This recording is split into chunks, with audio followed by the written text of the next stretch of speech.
Hello दोस्तों, welcome back to another video of Indian economic class 12 from once classes. मैं Sudhir sir आप सभी का हार्दिक स्वागत करता हूं फिर से हमारी एक वीडियो में। पहली वीडियो में इसके पहली वाली वीडियो में हमने एग्रीकल्चर सेक्टर को देखा। आज हम इंडस्ट्रियल सेक्टर को देखते हैं ईव ऑफ इंडिपेंडेंस के टाइम कि हमारा इंडस्ट्रियल सेक्टर की कंडीशन क्या थी। चलिए कुछ हैशटैग लेते हैं या कुछ इसके बारे में समझते हैं। चलिए इंडस्ट्रियल सेक्टर। अब इंडस्ट्रियल सेक्टर क्या था? इज द, थोड़ा छोटा कर लो, is the term that describe the status of industrial sector during the British rule. During the British rule. At the time of British rule, जो हमारा इंडस्ट्रियल सेक्टर था उसको डिस्क्राइब कैसे किया गया है, तो आइए देखते हैं। डिस्क्राइब करने के पीछे हमारा the motive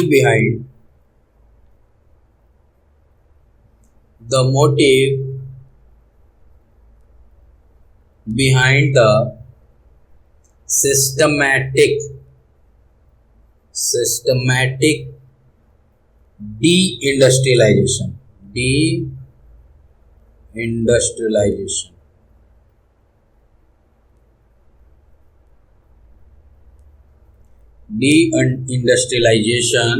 during the British rule in India was twofold। मतलब डी इंडस्ट्रियलाइजेशन का मतलब यहाँ पे अगर एक डॉट लगा जाए, मतलब हमारे जो ब्रिटिशर्स लोग थे, जो ब्रिटिशर्स थे उन्होंने क्या किया, इस सेक्टर को, इंडस्ट्री सेक्टर को क्या किया, डी इंडस्ट्रियलाइजेशन किया बहुत ही सिस्टमेटिक वे में। मतलब उन्होंने बहुत ज़्यादा मतलब जैसे कुछ एक्सप्लॉयड कर देना, मतलब सिर्फ और सिर्फ उन्होंने क्या किया, एज अ रूल्स उन्होंने कुछ ऐसे टाइप से बना दिए जिससे ऑटोमेटिक हमारा इंडस्ट्री क्या हो गया, एक्सप्लॉयड हो गया। तो इसको दो वे में समझा गया है। इंडिया में टू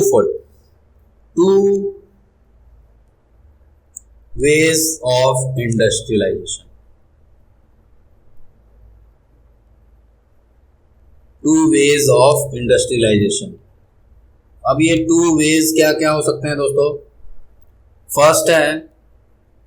फर्स्ट पॉइंट है हमारा टू एक्सप्लॉइट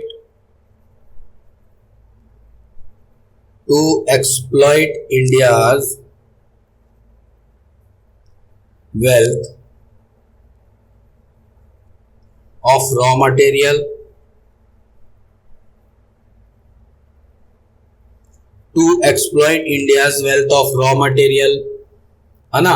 मतलब उन्होंने क्या किया, एक्सप्लॉइट किया किसको, रॉ मटेरियल को एक्सप्लॉइट कर दिया। रॉ मटेरियल को कैसे? ताकि हम जो प्राइमरी प्रोडक्शन है हमारा, ये हमारा प्राइमरी प्रोडक्ट है। प्राइमरी प्रोडक्ट कौन सा है दोस्तों? ये है प्राइमरी प्रोडक्ट। सॉरी थोड़ा सा हिल गया, एक मिनट, बैक ही हो जाता है। प्राइमरी प्रोडक्ट कौन सा है दोस्तों? प्राइमरी प्रोडक्ट है हमारा रॉ मटेरियल। तो ये प्राइमरी प्रोडक्ट था। अब इस प्राइमरी प्रोडक्ट के हम एग्जाम्पल क्या ले सकते हैं? प्राइमरी प्रोडक्ट के एग्जाम्पल ले सकते हैं, जैसे मान लो कोई कॉटन हो गया या फिर कोई जूट हो गया। बहुत सारे जो प्राइमरी प्रोडक्ट जो हमें फिनिश्ड गुड्स बनाने में रिक्वायर्ड होते हैं, तो उन्होंने क्या किया, इसको भी एक्सप्लॉइट कर दिया। समझ आया? It was required to fulfil the imaging need of industry input to wake the industry of revolution Britain. मतलब सारी चीजें क्या की, इन्होंने एक्सप्लॉइट कर दी। अब जब प्राइमरी प्रोडक्शन को ही एक्सप्लॉइट कर दिया तो हम उस फिनिश गुड्स को कहां से ले पाएंगे? नहीं कर पाएंगे। तो नहीं कर पाने के कारण क्या हुआ, हमें जो ब्रिटिश लोग थे उन्होंने क्या किया, इस प्राइमरी प्रोडक्ट को एज अ रॉ मटेरियल अपने पास लेने लगे और फिनिश गुड्स तैयार करके यहाँ पे भारी मात्रा में एक्सपोर्ट करने लगे। समझ आया? मतलब हमारे यहाँ इंपोर्ट हुआ और वो क्या करने लगे, अपने पास से सारी चीजें फिनिश गुड्स क्या करने लगे, एक्सपोर्ट करने लगे। तो ये भी हमारा एक रीजन था। तो सेकंड वे क्या हो सकता है यहाँ पे, दूसरा वे क्या हो सकता है, to exploit India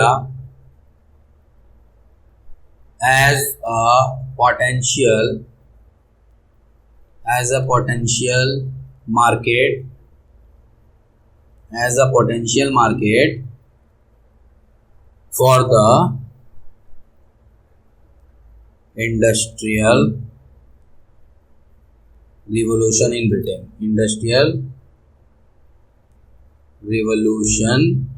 in Britain. समझ आया? मतलब जब उन्होंने सारे इंडियाज के एक्सप्लॉइट कर दिया उनकी पोटेंशियल को, उनके सारे क्वालिटी को, प्रोडक्टिविटी एंड प्रोडक्शन को, जब सारी चीजें एक्सप्लॉइट हो गई तो जो रिवोल्यूशन आया कहाँ, ब्रिटेन में, उसके मार्केट में। किससे रिलेटेड, उस इंडस्ट्री से रिलेटेड। समझ आया? तो ये चीजें उन्होंने क्या की, ये हमारा इंडस्ट्रियल सेक्टर किस वे में डिस्ट्रॉयड हुआ, एक्सप्लॉइड हुआ। चलिए अब देखते हैं, चलिए स्टार्ट करते हैं।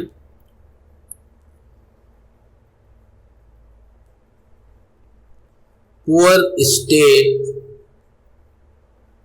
ऑफ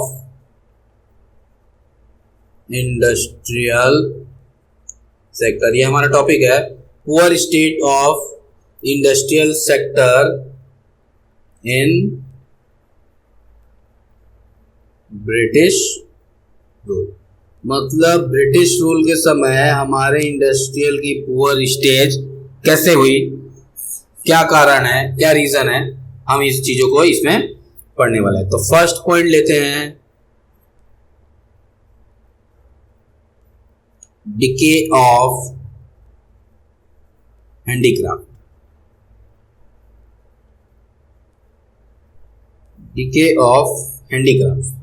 समझिएगा दोस्तों, इस डिके ऑफ हैंडीक्राफ्ट में समझना ध्यान से, हमारे इंडस्ट्री को उन्होंने कैसे, किस वे में एक्सप्लॉइट किया, पढ़ते हैं। अब ये जो हैंडीक्राफ्ट था, बिफोर सफरिंग अ डिके, मतलब ये समझ लो, ये समझ लो कि ये जो डिके है दोस्तों, इसको बोल सकते हैं हम वेस्ट। ये जो हमारा डिके है दोस्तों, इसको बोल सकते हैं हम वेस्ट। मतलब ये हमारे लिए वेस्ट है। क्या दोस्तों वेस्ट है? ये हैंडीक्राफ्ट। समझ आया? Handicraft is a waste. मतलब जब हमारी इंडस्ट्री थी, तो इस इंडस्ट्री के टाइम पर जो ब्रिटिशर्स लोग थे ना, हमारी इंडस्ट्री को क्या किया, हमारी इंडस्ट्री को एक्सप्लॉइट कर दिया। अब इंडस्ट्री एक्सप्लॉइट कैसे हुई? इंडस्ट्री एक्सप्लॉइट ऐसे हुई कि उन्होंने हमारे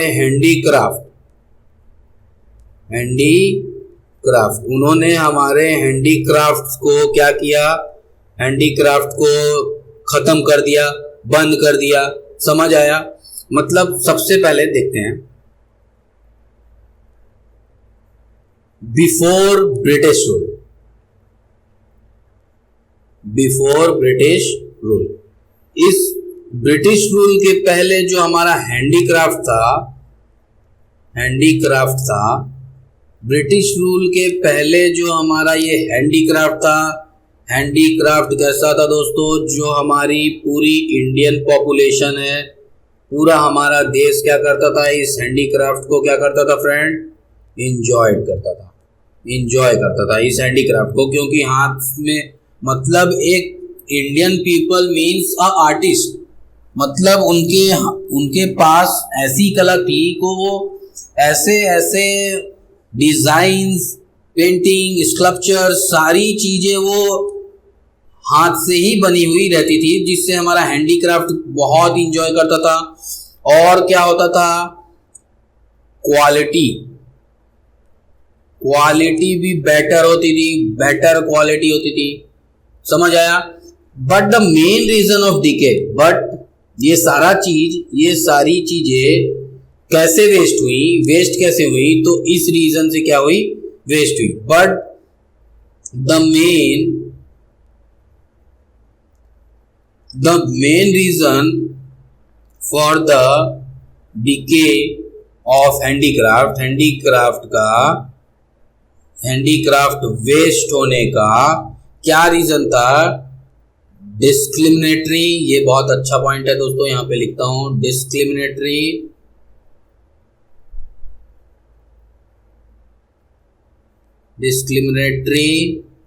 tariff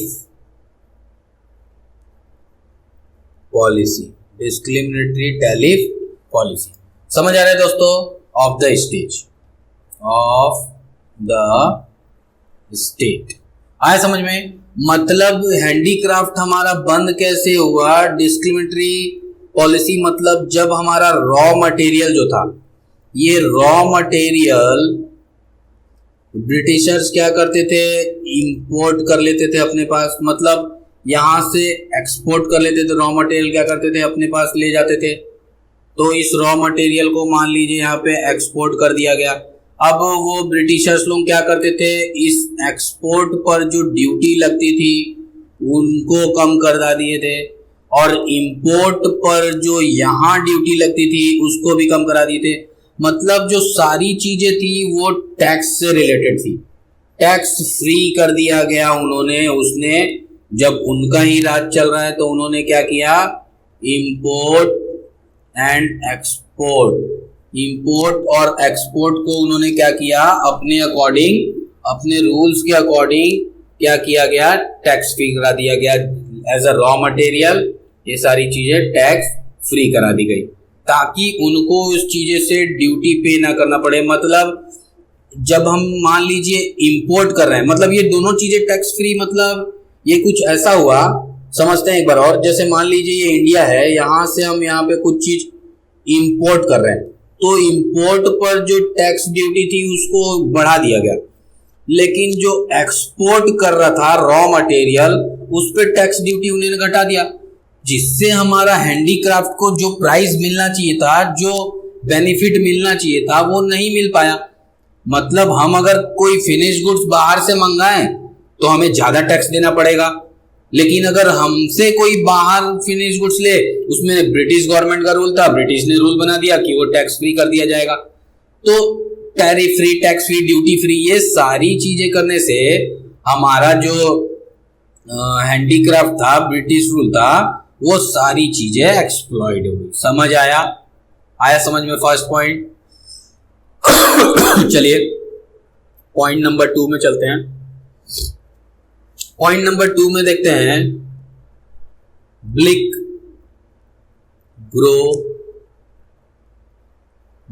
grow of modern industry, grow of modern industry. अब समझना दोस्तों, यहां पर इस ब्लिक को लिखा गया है नेशनल। समझिए दोस्तों ये क्या है, देखते हैं। Under the British rule, Britishers लोग, बाप रे, under the British rule modern industry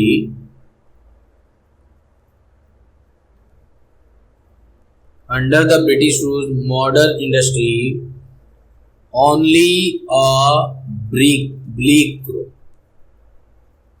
only a bleak grow।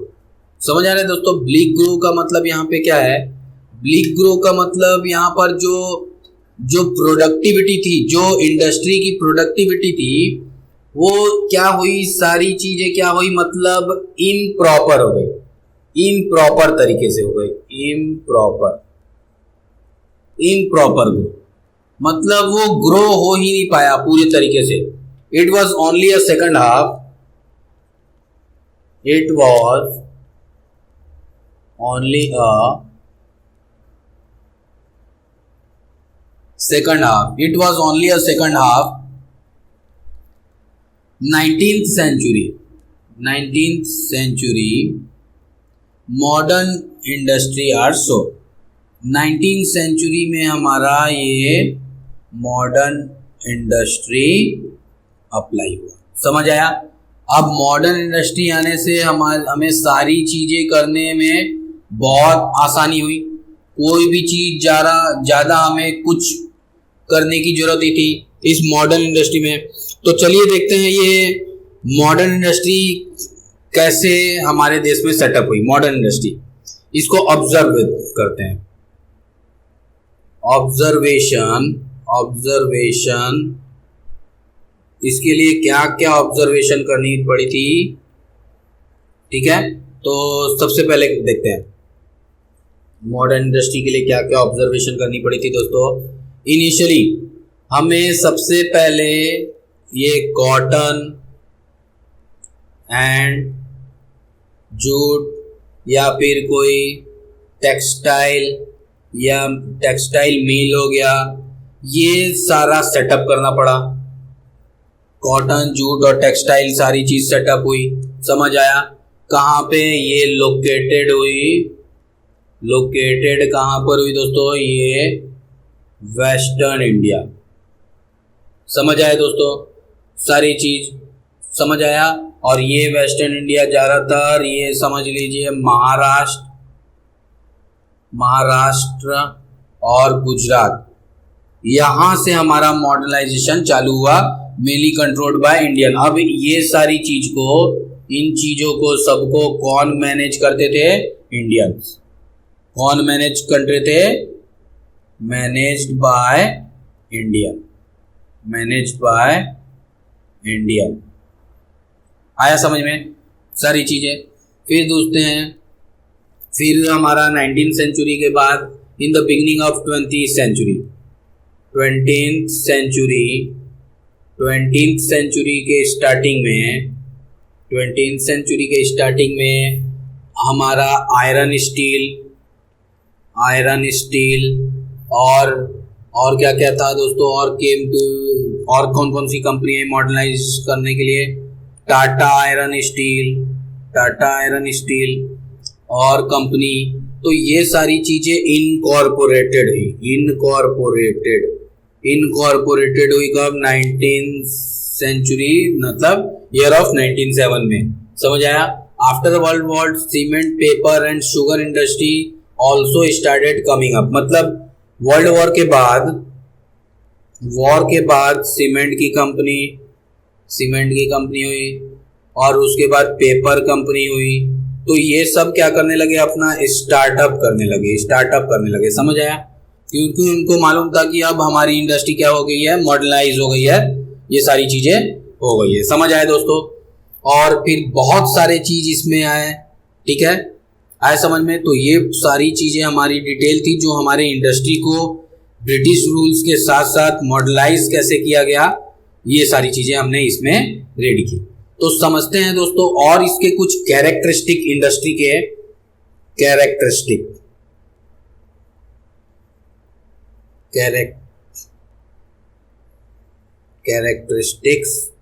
Of industry. आज राइटिंग बन नहीं रही है दोस्तों, तो आई होप थोड़ा सा आप लोग अंडरस्टैंड कर लेंगे मेरी लैंग्वेज पे. समझ आया दोस्तों? तो हमारा फर्स्ट पॉइंट ले सकते हैं हमारी handicraft industry.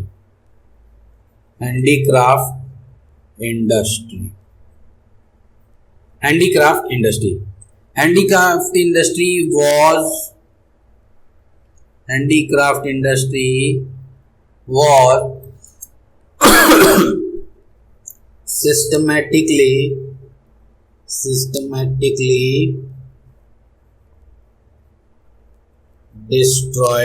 systematically destroyed by the British government. हमारे हैंडीक्राफ्ट इंडस्ट्री को ब्रिटिश गवर्नमेंट के थ्रू क्या किया गया? पूरा सिस्टमेटिकली डिस्ट्रॉयड किया गया. डिस्ट्रॉयड कैसे हुआ? ये डिस्ट्रॉयड होने का जो कारण है ना दोस्तों, ये जो डिस्ट्रॉयड होने का रीज़न है, इसका रीज़न सबसे ज़्यादा ये था टैरिफ पॉलिसी। टैरिफ पॉलिसी सबसे ज़्यादा बड़ा रीज़न इसमें यही है, टैरिफ पॉलिसी मतलब ड्यूटी। ड्यूटी मतलब ये टैक्स, समझ आ रहा है। तो इस कारण से हमारा इंडस्ट्री ज़्यादा एक्सप्लॉइड हो गया। सेकंड पॉइंट है हमारा modern industry. Modern industry, modern industry में दोस्तों it was by and large, it was by and large restriction to the expansion of railway, expansion of railways, मतलब ये सारी रिस्ट्रिक्शन थी। It by way of large restriction the expansion of railway, मतलब ये restriction हो चुका था large expansion पे, समझ आया दोस्तों। Help the expansion of the Indian market for the British product, तो उसमें क्या हुआ, हेल्प हुआ, help expansion of the Indian market मतलब Indian market for the British product. तो ये ब्रिटिश प्रोडक्ट पर इंडियन मार्केट का हेल्प हुआ। तो ये सारी चीज़ें भी हमारी कैरेक्टरिस्टिक में आ जाती हैं। और हमारा क्या क्या हुआ, जल्दी से ख़त्म करते हैं, वीडियो लंबी हो रही है दोस्तों। तो ये कैपिटल गुड्स, ये थर्ड पॉइंट ले लिए, कैपिटल गुड्स आया। ये कैपिटल गुड्स हमारी इंडस्ट्री में क्या था, एक एलिमेंट था जो हमारी इंडस्ट्री को क्या करता था दोस्तों, ग्रोथ करता था। समझ आया। उसके बाद और एक पॉइंट आया था ट्रेडिशनल, ये था हमारा ट्रेडिशनल। तो ये हमारे ट्रेडिशनली जो हैंडीक्राफ्ट वगैरह थे वो सारे इनफ्रंट स्टेज में थे। और ये इनफ्रंट स्टेज में होने के कारण जो हमारा इंडियन इकोनॉमिक था, इंडियन इकोनॉमिक विथ लिटिल और no evidence for dynamic change.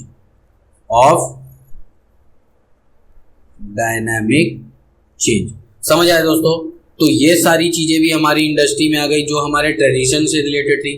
तो ये सारे हमारे कैरेक्टरिस्टिक थे और ये हमारी सारी इंडस्ट्री से रिलेटेड हमारी इंडस्ट्री के कुछ इंट्रोडक्शन और उसके कैरेक्टरिस्टिक। समझ आए दोस्तों। तो आई होप वीडियो आपको अच्छी लगी होगी, तो आप प्लीज़ इसे लाइक कर दीजिएगा और मिलते हैं हम फिर आप हमारी अगली वीडियो में कुछ और इंडस्ट्री या फिर इंडियन डेवलपमेंट के टॉपिक लेकर। तब तक के लिए बाय।